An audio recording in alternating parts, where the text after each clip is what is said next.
Assalamualaikum warahmatullahi wabarakatuh. Perkenalkan, kami dari kelompok 1 akan menjelaskan mengenai paradigma dan metodologi penelitian pada matkul metodologi penelitian komunikasi yang diampu oleh Profesor Rahmat Kriantono. Selamat menyaksikan. Oke, jadi menurut kamu apa sih pengertian paradigma, persepsi, dan riset itu? Pada buku Malloy yang tahun 2004, paradigma didefinisikan sebagai cara mendasar untuk melakukan persepsi, berpikir, menilai, dan melakukan yang berkaitan dengan sesuatu secara khusus tentang realitas. Buren dan Bicklin dalam McKenzie dan Knight tahun 2006 menyatakan bahwa paradigma adalah kumpulan longgar dari sejumlah asumsi konsep atau proposisi yang berhubungan secara logis yang mengarahkan cara berpikir dan penelitian. Persepsi ini adalah proses yang memungkinkan suatu organisme menerima dan menganalisis informasi menurut Brian Fellowes. Nah, sedangkan menurut Joseph DeVito, persepsi adalah proses dengan mana kita menjadi sadar akan banyaknya stimulus yang mempengaruhi indera kita. Pengertian riset menurut Paulit dalam Practical Research ada beberapa karakteristik riset, yaitu pertama, riset ini berasal dari satu pertanyaan atau masalah yang harus memiliki tujuan yang jelas dalam riset. Asumsi merupakan hal penting untuk ditetapkan dan riset juga membutuhkan data dan interpretasi untuk menyelesaikan masalah yang mendasari adanya riset. Oke, jadi kamu kan tadi udah ngejelasin tentang pengertian paradigma, persepsi, dan riset. Jadi untuk setelahnya, apa sih jenis-jenis dari paradigma itu? Jadi jenis-jenis paradigma itu ada 3. Yang pertama itu ada positivistik. Jadi positivistik atau positivisme itu merupakan paradigma ilmu pengetahuan yang paling awal muncul di dalam ilmu pengetahuan. Habis itu, keyakinan dasar aliran ini itu juga berakar dari paham ontologi realisme yang menyatakan bahwa realitas ada gitu dalam kenyataan yang berjalan sesuai dengan hukum alam. Tadi dalam penelitian, hal ini adalah untuk mengungkapkan kebenaran realitas yang ada dan bagaimana realitas tersebut senyata berjalan. Nah, jadi jenis-jenis paradigma itu ada 4 sih sebenarnya. Terus yang pertama ini yang bakal jelasin itu yang positivistik. Jadi positivistik atau positivisme itu merupakan paradigma ilmu pengetahuan yang paling awal muncul dalam dunia ilmu pengetahuan. Nah, keyakinan dasar aliran ini itu berakar dari paham ontologi realisme yang menyatakan bahwa realitas ada dalam kenyataan yang berjalan sesuai dengan hukum alam. Terus dalam penelitian, hal ini adalah untuk mengungkapkan kebenaran realitas yang ada dan bagaimana realitas tersebut senyata berjalan. Adapun ciri-ciri paradigma yang dapat dibedakan melalui konteks ontologis, epistemologis, dan aksiologis. Nah, ontologis ini memandang fenomena yang akan diteliti ini dianggap berada di luar dunia subjektif ilmuwan, dan fenomena yang ada bisa digeneralisir, artinya bisa diimplementasikan atau relevan pada semua konteks. Nah, secara epistemologis itu harus ada jarak antara peneliti dengan objek yang ditelitinya. Hal ini agar hasil penelitian tidak menimbulkan bias pribadi.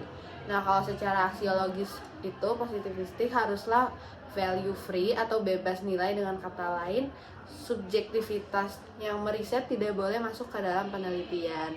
Desain peneliti yang menggunakan paradigma atau pendekatan ini umumnya menggunakan metodologi riset kuantitatif dengan data sekunder, eksperimen maupun survei kritis gitu.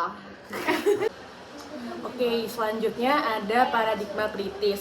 Paradigma ini diartikan sebagai sebuah paradigma alternatif terkait kemasyarakatan dan tujuannya untuk mengkritisi dan menjustifikasi status quo yang ada di masyarakat, serta memberikan alternatif pengetahuan untuk bisa menghasilkan dataran sosial yang lebih baik.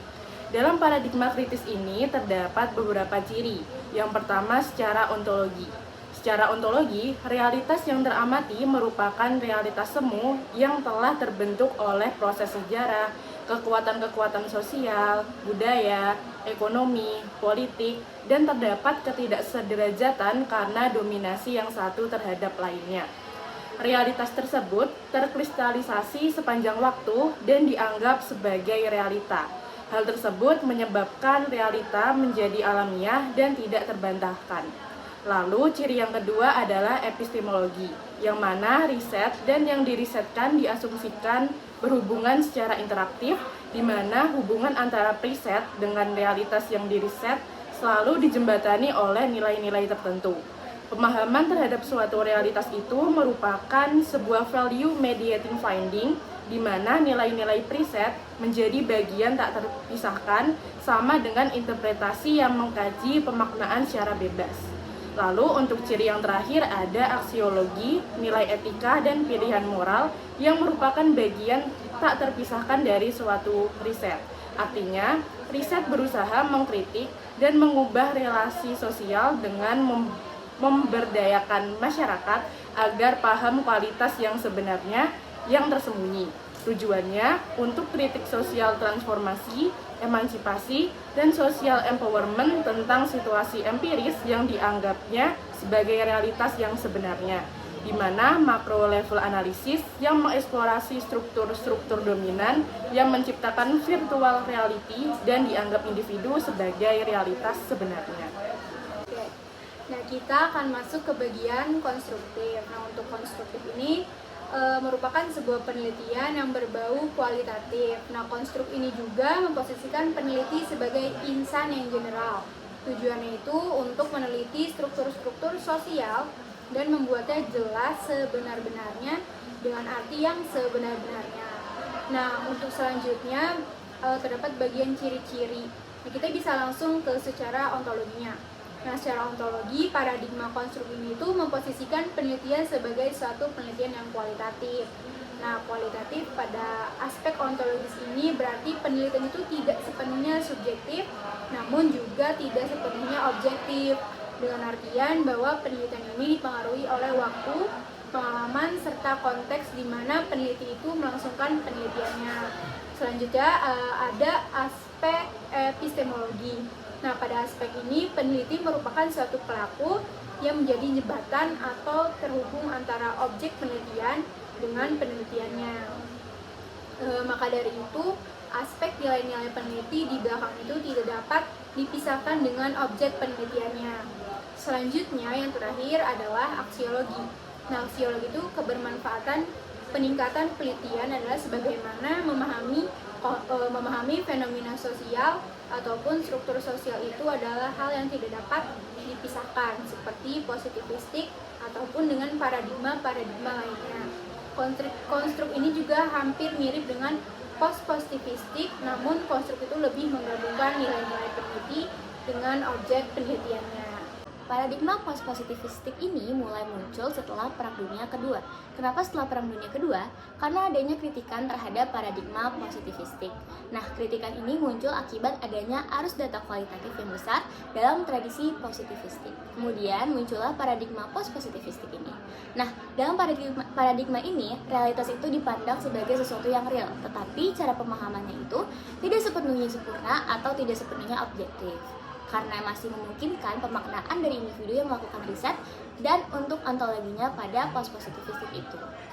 Jadi karena itu tidak determinasi tapi masih probabilistik, tidak seperti positivistik. Kemudian paradigma ini juga menekankan generatif mekanisme. Sedangkan cara aksiologi mungkin kurang lebih sama dengan positivistik, yaitu nilainya itu harus masih terpengaruh. Yang terakhir itu, peneliti diposisikan sama seperti positivistik, namun lebih bisa untuk memberikan nilai-nilainya. Ada baiknya kita harus mengetahui metode penelitiannya. Nah, ada dua nih metode penelitiannya, yaitu kualitatif dan kuantitatif. Nah, apa sih kualitatif dan kuantitatif itu? Yuk disimak.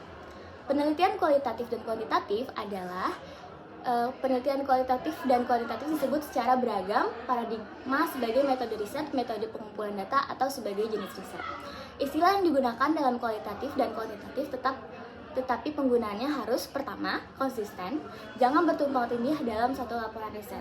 Maksud dari konsistensi sebagai positivistik, post-positivistik, konstruktivis, dan kritis sebagai paradigma atau pendekatan dan istilahnya kualitatif dan kuantitatif merujuk pada metodologi riset, jenis data, serta sifat analisis. Yang kedua, memahami dasar filosofis paradigma, jangan sampai terjadi penggunaan istilah yang menyebabkan kesalahan pemahaman dan kesalahan prosedur riset termasuk pemilihan teori. Nah, tokoh Crashworld tahun 2009 itu menjelaskan bahwa terdapat 3 cara mengurai dan juga memaknai data. Yang pertama itu ada deskriptif kuantitatif, deskriptif kualitatif, dan juga eksplanatif kuantitatif.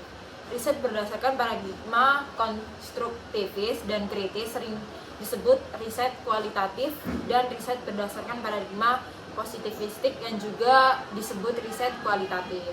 Contohnya pada kasus COVID-19 yang marak jadi perbincangan beberapa saat yang lalu. Dan juga pada masa pandemi, pemaparan informasi terkait COVID-19 itu kerap kali disajikan dengan data-data kuantitatif. Misalnya angka kasus positif, tingkat kesembuhan, dan juga tingkat kematian. Terus juga relevansi antara pengguna data kuantitatif itu dengan paradigma positivistik terletak pada pendekatan ilmiah yang fokusnya tuh pada data empiris atau data eksak yang diukur secara objektif dan juga diobservasi secara objektif. Terus juga dengan memberikan data dalam bentuk kuantitatif itu, pemerintah dapat mengikuti paradigma positivistik yang menekankan pada analisis data pasti atau data eksak untuk mempresentasikan situasi pandemi. Namun melalui perspektif positivistik itu, data masih dianggap sebagai representasi terbatas dan lebih baik dipahami dengan mempertimbangkan faktor lain yang mempengaruhi interpretasi data tersebut, sehingga dimungkinkan adanya narasi eksplanatif atas data yang sudah disajikan. Dan juga jika dikaitkan dengan paradigma kritis, fenomena COVID ini tuh banyak memunculkan teori konspirasi tentang apakah COVID itu nyata. Kemudian dari asumsi-asumsi masyarakat, itu ada masyarakat yang percaya dan juga ada masyarakat yang tidak percaya. Nah, dari interaksi mereka ini, untuk mengetahui kebenaran termasuk ke dalam paradigma konstruktivistik, karena adanya konstruksi sosial yang dibangun dan juga melibatkan latar belakang antara masyarakat yang terkait. Oh gitu. Mungkin untuk jadi lebih jelasnya lagi bisa dikasih contoh fenomena yang berkaitannya seperti apa? Oke, berikutnya ada contoh dari fenomena kuantitatif yang berkaitan dengan paradigma positivistik, kritis, dan konstruktivistik. Yang pertama dulu nih, ada paradigma positivistik. Paradigma ini menganggap bahwa pengetahuan kita harus didasarkan pada fakta empiris yang dapat diobservasi secara langsung. Oleh karena itu, penelitian yang menggunakan paradigma ini cenderung mengumpulkan data kuantitatif dan menganalisis statistik untuk menguji hipotesis. Contohnya, yang berkaitan dengan paradigma positivistik adalah hubungan antara tingkat pendidikan dan penghasilan. Peneliti positivistik dapat mengumpulkan data tentang tingkat pendidikan dan penghasilan dari sejumlah responden, dan kemudian menggunakan analisis statistik untuk menentukan apakah ada hubungan yang signifikan antara kedua variabel tersebut. Yang kedua, ada paradigma kritis. Paradigma ini menganggap bahwa realitas sosial dipengaruhi oleh struktur sosial dan hubungan kekuasaan. Oleh karena itu, penelitian yang menggunakan paradigma ini cenderung mencari makna tersembunyi, kontradiksi, dan dinamika kekuasaan dalam fenomena sosial. Contoh dari paradigma ini, di mana pengaruh status sosial terhadap akses ke layanan kesehatan seseorang, peneliti kritis dapat mengumpulkan data tentang status sosial responden dan akses mereka ke layanan kesehatan, dan kemudian menggunakan analisis statistik untuk menentukan apakah ada perbedaan yang signifikan dalam akses ke layanan kesehatan antara kelompok dan status sosial yang berbeda. Oke, selanjutnya ada paradigma konstruktivistik. Jadi paradigma ini adalah paradigma yang menganggap bahwa realitas sosial dibangun melalui interaksi sosial dan bahasa. Oleh karena itu, penelitian yang menggunakan paradigma ini cenderung mencari pemahaman tentang bagaimana orang menciptakan dan menafsirkan makna dalam dunia sosial mereka. Contoh fenomena kuantitatif yang berkaitan dengan paradigma konstruktivistik ini adalah peran bahasa dalam membentuk identitas gender. Seseorang peneliti konstruktivistik dapat mengumpulkan data tentang bagaimana orang menggunakan bahasa untuk mendeskripsikan peran dan identitas gender, dan kemudian menggunakan analisis statistik untuk mengidentifikasi pola dan tema dalam data tersebut.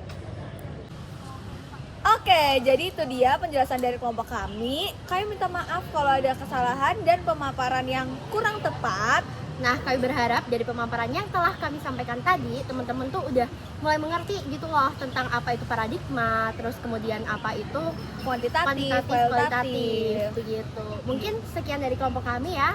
Sekali lagi terima kasih. Semoga penjelasan kami bisa bermanfaat untuk teman-teman semua. Dadah. Dadah semuanya.